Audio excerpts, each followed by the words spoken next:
Let us pay attention and listen to this very important immigration news that is affecting families, workers, students, and visa applicants around the world.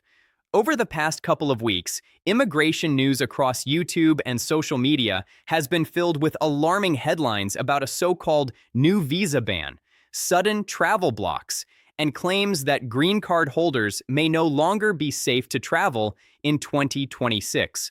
Some videos suggest immigration has been frozen entirely across the board. Others say visas are being canceled overnight without any warning or due process. And for many families who depend on accurate information to make critical life decisions, this flood of conflicting information has created confusion, fear, and deep uncertainty about what is actually happening in the U.S. immigration system. That is exactly why this video is necessary, and why we are taking the time to address these concerns in a comprehensive and balanced manner. When immigration policy shifts, misinformation spreads quickly through social media platforms, messaging apps, and community networks where people share information without always verifying its accuracy.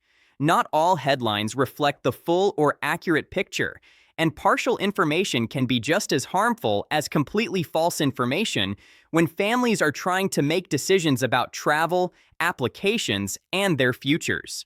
So instead of speculation or panic, what matters right now is clarity, accuracy, and a calm understanding of what the policies actually say and who they affect. If you find this video helpful, please hit the subscribe button, turn on notifications, and give it a like so you never miss important updates delivered straight to your smartphone. Now, let us get into the video. Welcome to U.S. Immigration Info, your trusted source for accurate, verified, and timely immigration information. In this video, we are going to separate facts from rumors so you can understand what is actually happening versus what is being exaggerated or misrepresented online.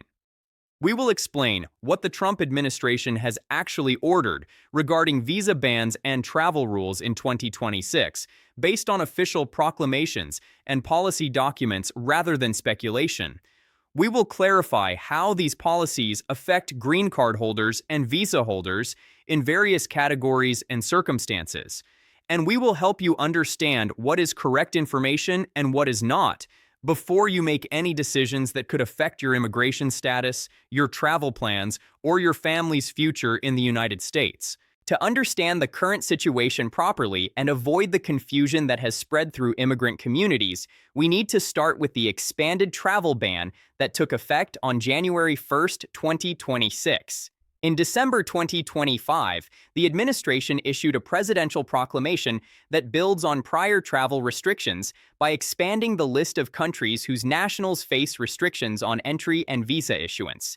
This new ban was designed to restrict travel from several dozen countries based on national security and public safety criteria that the administration has identified as priorities for enhanced screening and vetting procedures. Under this expanded ban, foreign nationals from designated countries who are outside the United States on January 1st, 2026, and do not hold a valid U.S. visa on that date are subject to restrictions on entry and, in some cases, on visa issuance. This is a critical distinction that many alarming videos and social media posts have failed to make clear.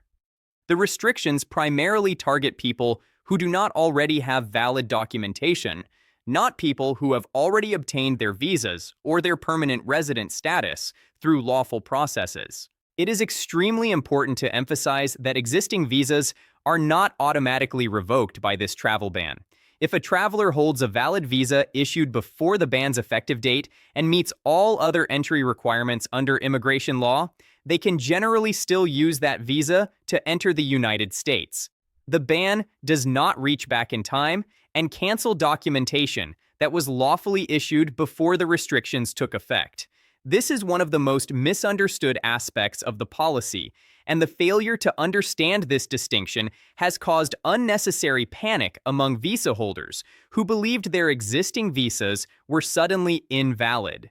A key point to understand that has been lost in much of the alarming coverage spreading across social media is that the ban does not apply to individuals already inside the United States. If you are physically present in America right now on any lawful status, the travel ban does not change your status or your rights while you remain in the country. Your situation is governed by the terms of your current status, not by the travel ban restrictions that apply to people seeking to enter.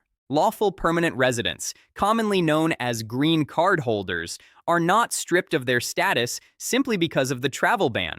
This is an extremely important clarification because many green card holders have been terrified by social media posts and videos suggesting their permanent resident status is somehow in jeopardy or that they will not be allowed to return if they travel abroad. Green card status remains valid under the law, and holders generally retain the right to re-enter the U.S. if they maintain proper documentation, carry their valid green card, and comply with all immigration rules that have always applied to permanent residents. The expanded ban covers both immigrant and non-immigrant visas for nationals of certain designated countries, creating a comprehensive restriction that affects multiple pathways to the United States. In practice, this has meant that individuals from designated nations who are planning to come to the U.S. to live, work, study, or visit must now meet much stricter eligibility criteria than they would have faced before the ban took effect. They must apply at U.S. embassies or consulates that are equipped to handle the restrictions and the enhanced security protocols that come with them.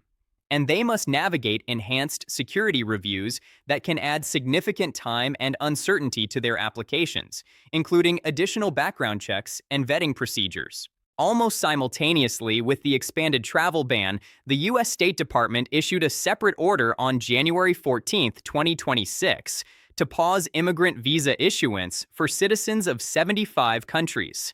This action is distinct from the travel ban itself, though the two policies overlap in significant ways and have created additional confusion among applicants who are trying to understand which restrictions apply to their specific situations.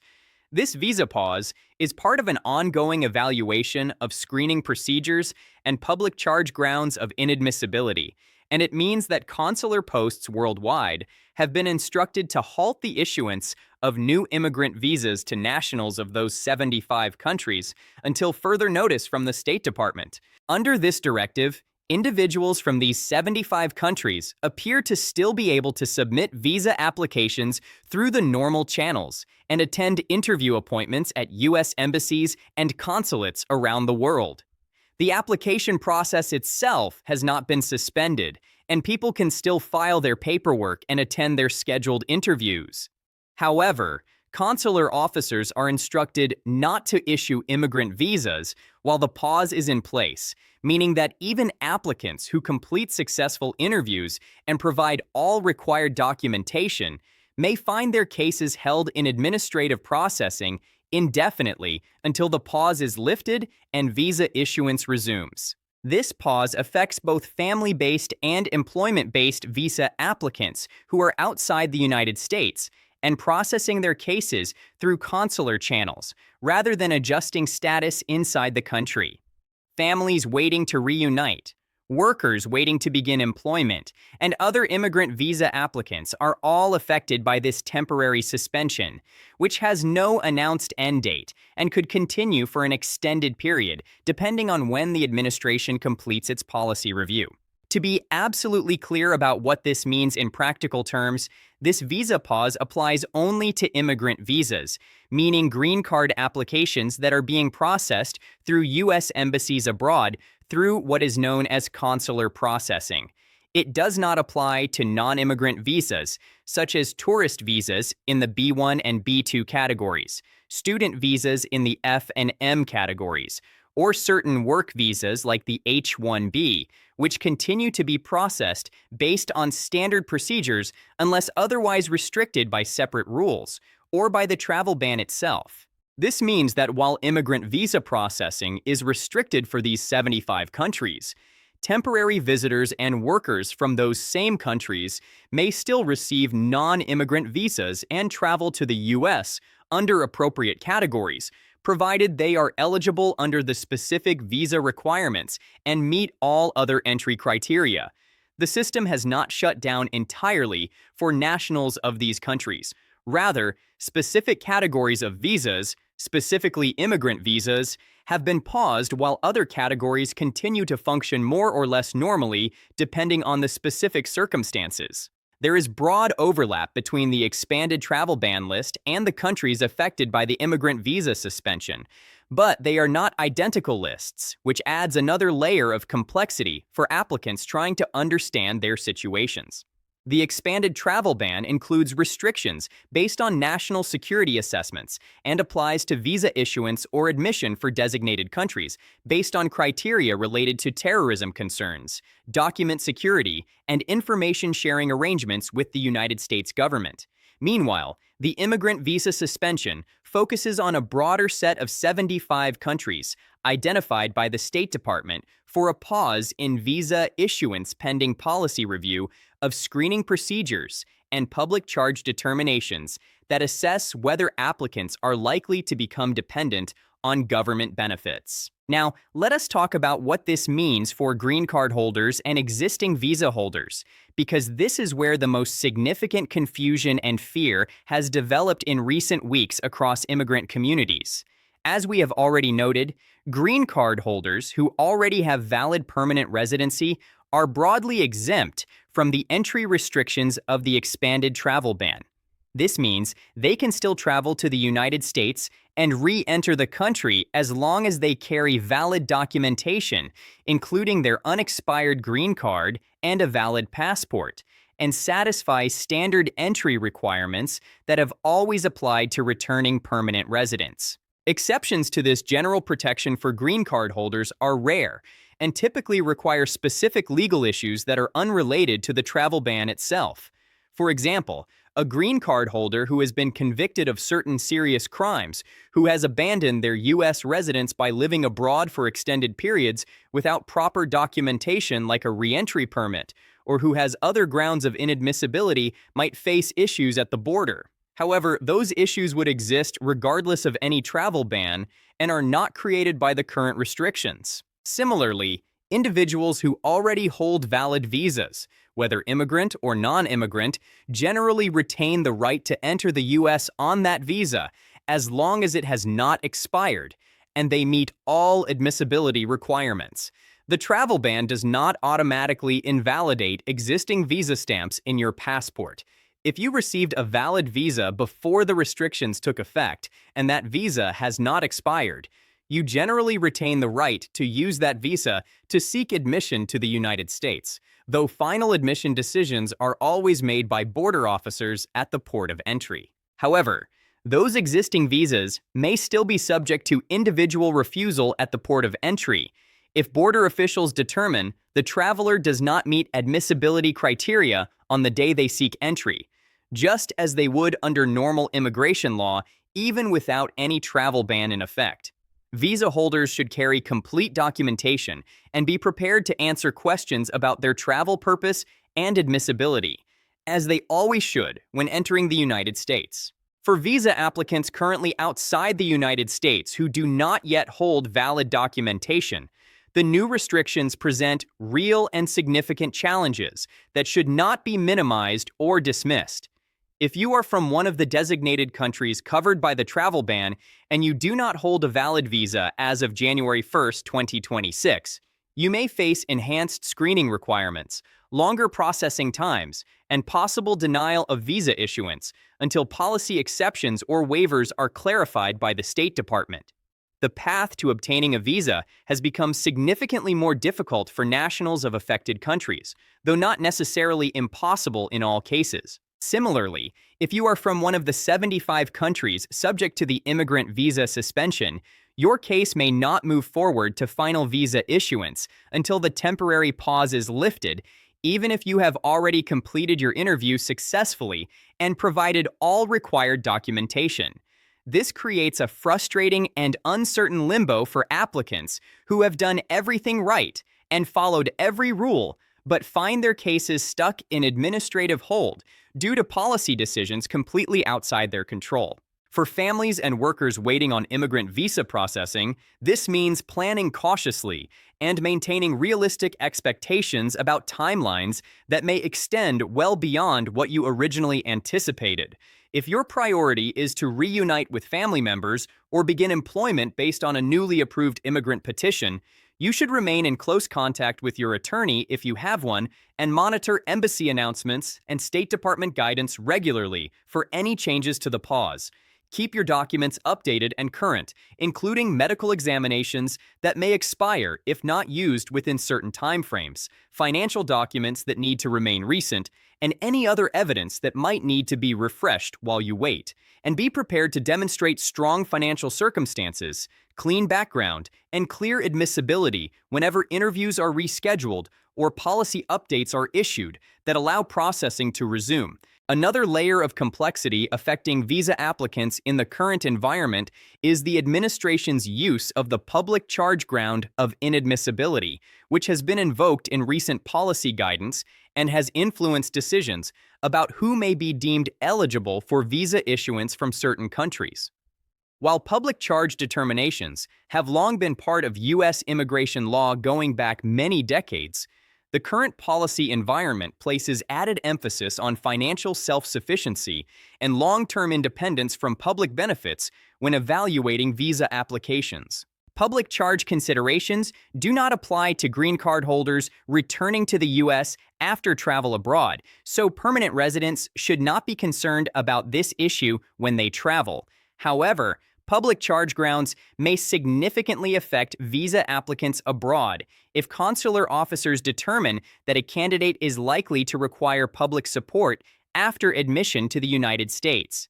This can further complicate immigrant visa issuance in the current policy climate, particularly for applicants from countries with lower average incomes, for applicants who do not have strong financial sponsors in the United States, or for applicants whose personal circumstances suggest potential reliance on government assistance. Some immigration experts and advocacy organizations have pointed out that these pauses and bans will likely lead to long-term declines in legal immigration numbers, potentially reducing overall immigrant admissions by a significant percentage over the next few years, depending on how long the restrictions remain in place and whether they are expanded, modified, or eventually lifted. These are legitimate concerns that deserve attention and ongoing monitoring as the policy environment continues to evolve. At the same time, it is important to balance these concerns with realistic context about what the restrictions actually do and do not accomplish. Travel bans and visa suspensions do not eliminate pathways for immigration entirely. They restrict those pathways and add layers of review, but they do not close the doors completely in most cases. Lawful permanent residents continue to live in and re-enter the U.S. under their valid status with relatively few complications in most situations. Many non-immigrant visas continue to be issued when eligibility is demonstrated under the applicable criteria, and temporary policy measures can be modified or rescinded over time based on legal challenges in the courts, administrative revisions by the agencies, changes in the political environment, or new executive actions that supersede current policies. If you are a green card holder or a current visa holder, the most important thing right now is to stay informed through reliable official sources, maintain your documentation in proper order, and consult a qualified immigration attorney if your case involves complex eligibility issues. This is particularly important if you have concerns about public charge grounds, prior immigration violations that might affect your admissibility, criminal history that could trigger bars to entry, long absences from the United States that might raise questions about whether you have abandoned your permanent residence, or any other complications in your immigration history. What we are seeing in January 2026 is a period of expanded travel restrictions and temporary visa suspensions designed to increase screening and vetting, especially for immigrant visas from certain countries. This is not a blanket ban on all lawful immigration to the United States, despite what some alarming headlines and viral videos might suggest. The details matter tremendously, and understanding how existing rules interact with new proclamations is essential for anyone navigating U.S. immigration this year. We strongly encourage everyone affected by these policies to avoid making major decisions based solely on social media posts, forwarded messages, or videos that prioritize alarming content over accurate information. Verify everything through official sources including the State Department website, USCIS announcements, and guidance from the specific embassy or consulate handling your case. When in doubt, consult with a licensed immigration attorney who can evaluate your specific situation and provide guidance tailored to your individual circumstances. We will continue to track official announcements and policy changes as they develop and explain what they mean for green card holders, visa applicants, and families around the world in clear and accessible terms. Immigration law is complex and constantly changing, but accurate information is the best tool you have for protecting yourself and your family during uncertain times. Stay calm, stay informed, verify what you hear before acting on it, and do not let fear drive decisions that should be made based on facts and careful analysis of your specific situation. That is all we have for this bulletin. U.S. Immigration Info Channel provides all necessary visa information and procedures for your U.S. immigration journey. It is important to understand the United States immigration processing steps, visa application requirements, processing times, forms, fees, and more. We will continue to provide all information about U.S. visitor visas, such as B1 and B2, work visas, such as L1A, L1B, and H1B, student visas, green cards, immigrant visas, EB1, EB2, EB3, EB4, and EB5, and family immigrant visas. If you have not already, please subscribe to U.S. Immigration Info Channel. Thank you for watching, and we will see you in the next video.